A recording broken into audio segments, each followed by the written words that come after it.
സോഡാപ്പൊടി ഒന്നും ചേർക്കാത്ത ഒരു പാലപ്പോ ഞാനിവിടെ ഉണ്ടാക്കാൻ പോന്നെ.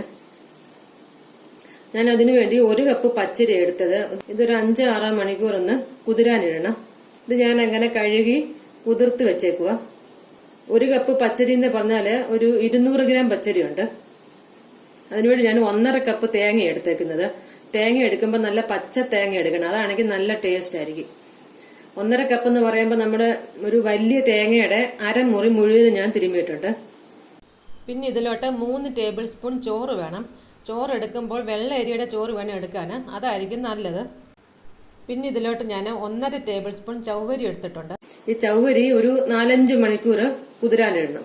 ചിലര് ഇതിന് ഉഴുന്ന് ചേർക്കാറുണ്ട്. അപ്പോൾ ആ പാലപ്പത്തിന് ചെറിയൊരു ഉഴുന്നിന്റെ ടേസ്റ്റ് ആണ്, ഒരു വല്ലാത്ത ടേസ്റ്റ്. പക്ഷെ ഈ ചൗവരി ആണെങ്കിൽ ആ ടേസ്റ്റേ ഇല്ല. നമ്മള് ഈസ്റ്റോ സോഡാപ്പൊടിയോ ചേർക്കാത്ത അപ്പമാന്നേ പറയത്തില്ല, അത്രയും പെർഫെക്റ്റ് ആയിട്ട് വരും, നല്ലതായിട്ട് പൊങ്ങി.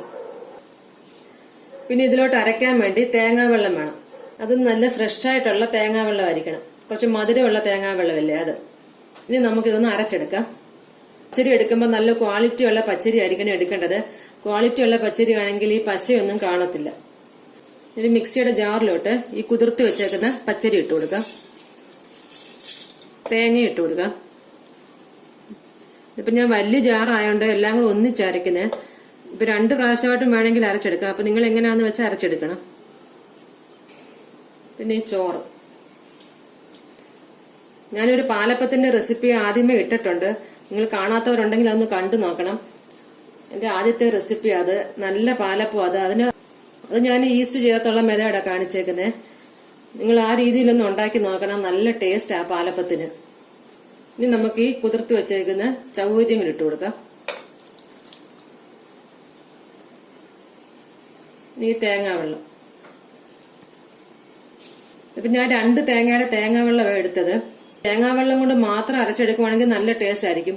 ഇപ്പൊ എന്റെ കയ്യിൽ 3/4 കപ്പ് തേങ്ങാവെള്ളമേ ഉള്ളായിരുന്നു. ഇതിലോട്ട് ഞാനൊരു കുറച്ച് വെള്ളം കൂടി ഒഴിച്ചു കൊടുക്കുക. ഇനി നമുക്ക് നല്ലതായിട്ടൊന്ന് അരച്ചെടുക്കണം, നല്ല പേസ്റ്റ് പോലെ അരച്ചെടുക്കണം. ഇതിപ്പോ ഞാൻ കുറച്ച് അരച്ചിട്ടുണ്ട്. ഞാൻ പഞ്ചസാര ഇടാൻ മറന്നുപോയി. ഇതിലോട്ട് ഇനി ഒരു 2.5 ടേബിൾ സ്പൂൺ പഞ്ചസാരയും കൂടി ഇട്ട് കൊടുക്കണം. അപ്പം മധുരമൊക്കെ നിങ്ങളുടെ ഇഷ്ടത്തിനനുസരിച്ച് ചേർത്ത് കൊടുക്കണം. പാലപ്പത്തിന് ചെറിയൊരു മധുരമാണ് നല്ലത്, അതുകൊണ്ടാണ് ഞാൻ 2.5 ടേബിൾ സ്പൂൺ ചേർത്ത് കൊടുത്തത്. നിങ്ങൾക്ക് എത്രയാണ് വേണ്ടുന്നതെന്ന് വെച്ചാൽ അത്രയും പഞ്ചസാര ചേർത്താൽ മതി.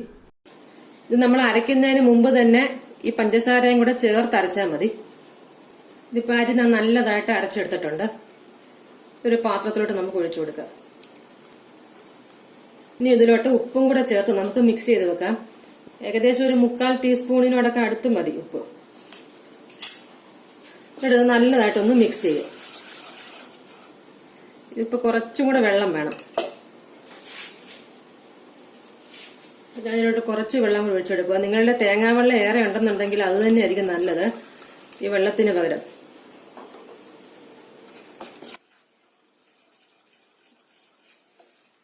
മുഴുവനും തേങ്ങാവെള്ളമാണെങ്കിൽ ഒന്നുകൂടെ നല്ല ടേസ്റ്റ് ആയിരിക്കും. ഇതിപ്പോ നല്ലതായിട്ട് മിക്സ് ചെയ്തിട്ടുണ്ട്. ഇനി ഇത് അടച്ചിട്ട് ഒന്ന് പൊങ്ങാൻ വെക്കണം. അപ്പൊ അതൊരു കാലാവസ്ഥയ്ക്ക് അനുസരിച്ചായിരിക്കും ഇത് മാവ് പൊങ്ങുന്നത്. ഒരു 8 മണിക്കൂർ തൊട്ട് ഒരു 10-12 മണിക്കൂർ വരെയൊക്കെ നമുക്ക് പൊങ്ങാൻ വെക്കാം. ഞാൻ നോക്കിയിട്ട് പറയാം എനിക്ക് എത്ര മണിക്കൂർ ആയെന്ന്. ഈ മാവ് നല്ലതായിട്ട് പൊങ്ങി നല്ലതായിട്ട് പതഞ്ഞു വരണം, എങ്കിലേ ഉള്ളൂ അപ്പം നല്ല സോഫ്റ്റ് ആവത്തുള്ളൂ. അപ്പൊ ഈ മാവെല്ലാം നല്ലതായിട്ട് പൊങ്ങിയിട്ട് നമുക്ക് നാളെ അപ്പം ഉണ്ടാക്കാം.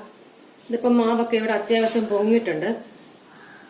എനിക്കിപ്പോ ഏകദേശം ഒരു 10 മണിക്കൂറെങ്കിലും എടുത്തായിരുന്നു. ഇവിടെ നല്ല തണുപ്പുള്ള സമയമൊക്കെ ആണെങ്കിൽ നിങ്ങൾ ഒരു ബ്ലാങ്കറ്റിലൊക്കെ നല്ലതായിട്ട് പൊതിഞ്ഞു വെക്കാമെങ്കിൽ പെട്ടെന്ന് തന്നെ മാവ് പൊങ്ങി കിട്ടും. പിന്നെ നമ്മൾ ഈസ്റ്റൊക്കെ ചേർത്ത് ഉണ്ടാക്കുന്ന പോലെ ഒരുപാടങ്ങ് പൊങ്ങത്തില്ല, അത്യാവശ്യം പൊങ്ങും. ഇതൊന്ന് മിക്സ് ചെയ്യണം. ഇപ്പൊ ഞാൻ നല്ലതായിട്ട് മിക്സ് ചെയ്തിട്ടുണ്ട്, നല്ലതായിട്ട് പതഞ്ഞായിരിക്കുന്നത്. നമുക്ക് അപ്പം ഉണ്ടാക്കാം. ഈ അപ്പച്ചട്ടി ഇവിടെ നല്ലതായിട്ട് ചൂടായിട്ടുണ്ട്. ഇനി നമുക്ക് ഇതിലോട്ട് മാവ് കോരി ഒഴിക്കാം.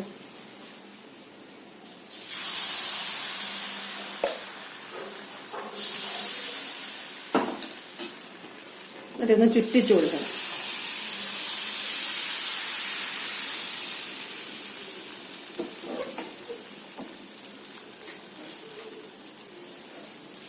ഈ സൈഡൊക്കെ ഒന്ന് കുത്തു വന്നു കഴിഞ്ഞിട്ട് നമുക്കിത് അടച്ചു വെച്ച് വേവിക്കാം. ആദ്യം തീ കൂട്ടി വെക്കണം. ഇനിയിപ്പോൾ തീ കുറച്ച് വെച്ചിട്ട് അടച്ചു വെച്ച് വേവിക്കാം. ഇതിപ്പോൾ അപ്പം വെന്തിട്ടുണ്ട്. ഇത് കണ്ടോ, നല്ല കറക്റ്റ് ആയിട്ട് നമ്മൾ ഈസ്റ്റൊക്കെ ചേർത്ത് ഉണ്ടാക്കുന്ന പോലെ നടുവ് ഭാഗമൊക്കെ കണ്ടു നല്ലതായിട്ട് പൊങ്ങി വന്നിട്ടുണ്ട്. ഇതിളക്കി മാറ്റാം. ഇതേപോലെ എല്ലാം ഉണ്ടാക്കിയെടുക്കണം.